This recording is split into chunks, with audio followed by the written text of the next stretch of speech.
नमस्कार, स्वागत है आपका हमारे चैनल पर। मैं हूं आपके साथ शिप्रा सैनी।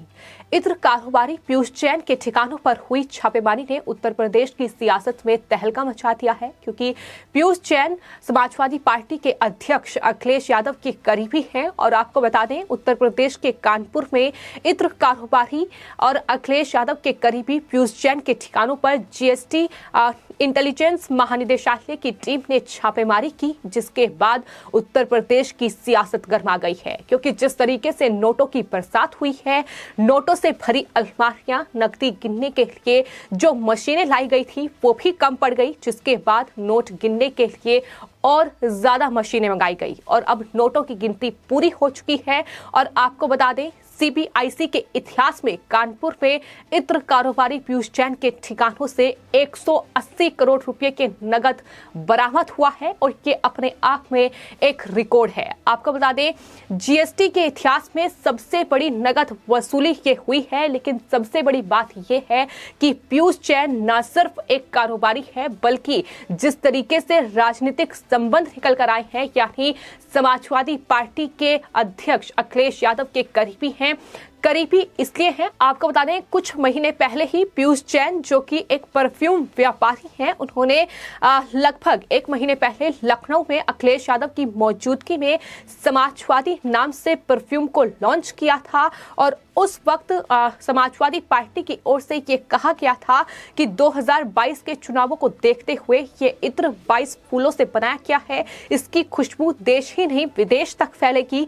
लॉन्चिंग के वक्त समाजवादी पार्टी के एमएलसी पंपी जैन ने यहां तक कहा था कि ये इत्र ऐसा है जिसके इस्तेमाल से समाजवाद की खुशबू आएगी और 2022 में नफरत खत्म कर सभी में प्रेम बढ़ाएगी। तो इस तरीके से ये राजनीतिक संबंध हैं जो पीयूष जैन के निकलकर सामने आए हैं और यही वजह है कि इस छापेमारी ने अब उत्तर प्रदेश की सियासत में एक बड़ा तहलका मचा दिया है। बीजेपी लगातार समाजवादी पार्टी पर हमलावर है, क्योंकि अगर इतनी बड़े पैमाने पर यह नकदी बरामद हुई है तो जाहिर तौर पर क्या इसके संबंध समाजवादी पार्टी के साथ है, ये सवाल लगातार बना हुआ है।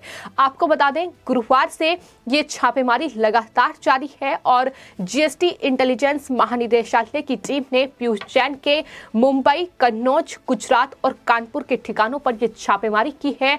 अलग अलग जगहों से अलग अलग नकदी जो है वो बरामद की गई है और कुल 180 करोड़ रुपए की नकदी अभी तक बरामद कर ली गई है।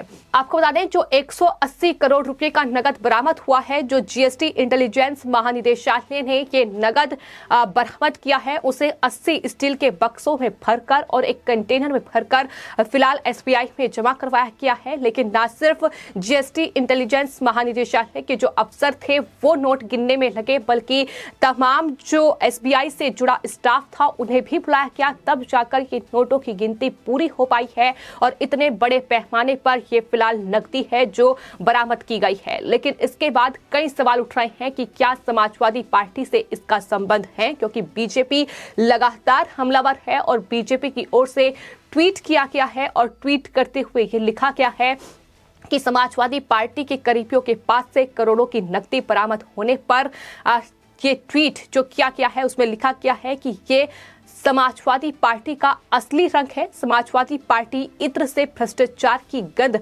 छिप नहीं पाई। अखिलेश जी को उन्होंने टैग किया है और लिखा है कि करोड़ों करोड़ों का काला धन और आपके झूठे समाजवाद की पोल खोल रहा है सपा, मतलब भ्रष्टाचार। सिर्फ इतना ही नहीं, एक और ट्वीट किया गया है जिसमें लिखा है कि इत्र की विशेषता खुशबू होती है, मगर ये इत्र समाजवादी पार्टी वालों के हाथ लग जाए तो वो इसकी महक को भी मार देते हैं। सपा मतलब यत्र इत्र सर्वत्र भ्रष्टाचार। तो इस तरीके से साफ तौर पर बीजेपी की ओर से निशाना साधते हुए ये कहा गया है कि समाजवादी पार्टी का मतलब ही सिर्फ और सिर्फ भ्रष्टाचार है। लेकिन जिस तरीके से सवाल समाजवादी पार्टी पर उठ रहे हैं, उनके तमाम नेता ये कह रहे हैं कि वो पीयूष जैन को नहीं जानते हैं, लेकिन क्या वो प्रेस कॉन्फ्रेंस सामने है जिसमें खुद अखिलेश यादव ने उस इत्र को लॉन्च किया था और तारीफों के पुल बांधते नजर आए थे। समाजवाद का ये इत्र है जो खुशबू फैलाता है, जो भ्रष्टाचार को खत्म करता है, इस तरीके की बातें कही गई थी।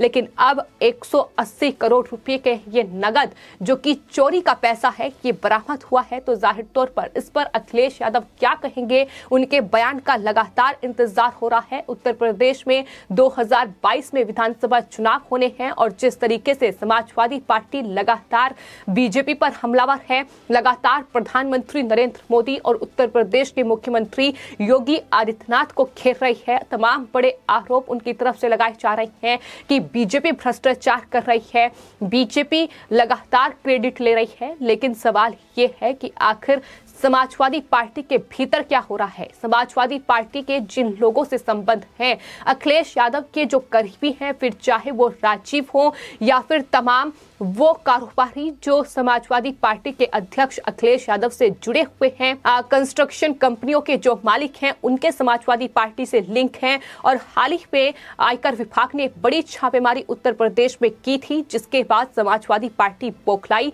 और अखिलेश यादव की ओर से ये कहा गया कि अब आयकर विभाग के बाद ईडी भी आएगी, सीबीआई भी आएगी। तो इस तरीके की बयानबाजी तब अखिलेश यादव कर रहे थे। लेकिन अब उनके ही करीबी पीयूष जैन के घर और उनके ठिकानों पर ये बड़ी छापेमारी हो रही है, जिसमें ये करोड़ों की नकदी बरामद हो रही है। तो इस पर अखिलेश यादव क्या जवाब देंगे, उनका जवाब का इंतजार न सिर्फ बीजेपी कर रही है बल्कि उत्तर प्रदेश के तमाम लोग कर रहे हैं, क्योंकि लगातार अखिलेश यादव जिस तरीके से बीजेपी पर हमलावर थे, अब इस पूरे मामले पर उनसे सफाई मांगी जा रही है। जाहिर तौर पर भारत में इत्र के सबसे बड़े व्यापारियों में शुमार है पीयूष जैन और उनका इत्र एक्सपोर्ट भी किया जाता है। कानपुर और मुंबई में भी पीयूष के जो परिवार के लोग हैं वो रहते हैं, उनका घर है। और बताया ये भी जाता है कि कानपुर में उनका जो ये आवास है जहां पर छापेमारी की गई है, वहां बेहद कम लोगों का आना जाना है, क्योंकि वहीं ये करोड़ों रुपए की नकदी रखी गई थी। जो तस्वीरें सामने आई हैं वो अपने आप में हैरान करती हैं कि किस तरीके से नोटों की बरसात हो रही है, किस तरीके से नोटों की गड्डियां जो हैं उनसे अलमारियां भरी हुई हैं। और यही वजह है कि कानपुर के इस घर को कटीले तारों से कहीं ना कहीं कैद करके रखा हुआ था, क्योंकि वहीं ये पूरी रकम पहुंचाई जा रही थी। और पीयूष जैन न सिर्फ इत्र कारोबारी हैं बल्कि कई फैक्ट्री, कार्यालय, कोल्ड स्टोर और पेट्रोल पंप के भी वो जो मालिक हैं वो बनकर बैठे हुए हैं। उन तमाम जगहों पर छापेमारी की गई है। ज्वेलरी से लेकर ये नगद जो है बरामद किया गया है। तो ये करोड़ों की कर चोरी है जो सामने आई है, टैक्स चोरी है जो सामने आई है। और जाहिर तौर पर बीजेपी लगातार हमलावर है।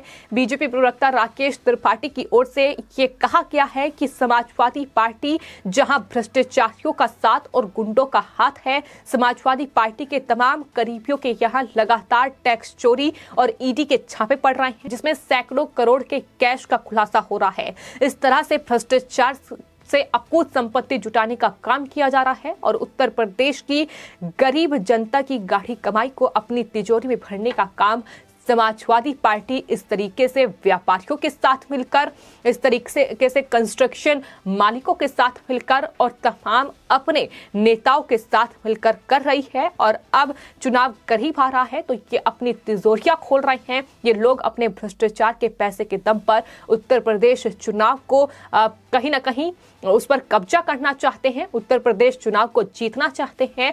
और जाहिर तौर पर यह सवाल उठ रहा है कि उत्तर प्रदेश में विधानसभा चुनाव से पहले जिस तरीके से इत्र कारोबारी पीयूष जैन के घर पर ये 180 करोड़ रुपए की नगद बरामद हुई है, क्या इस नगद का इस्तेमाल उत्तर प्रदेश के विधानसभा चुनाव में समाजवादी पार्टी अपना चुनाव प्रचार करने के लिए अपनाना चाहती थी? क्या इसका इस्तेमाल होने वाला था?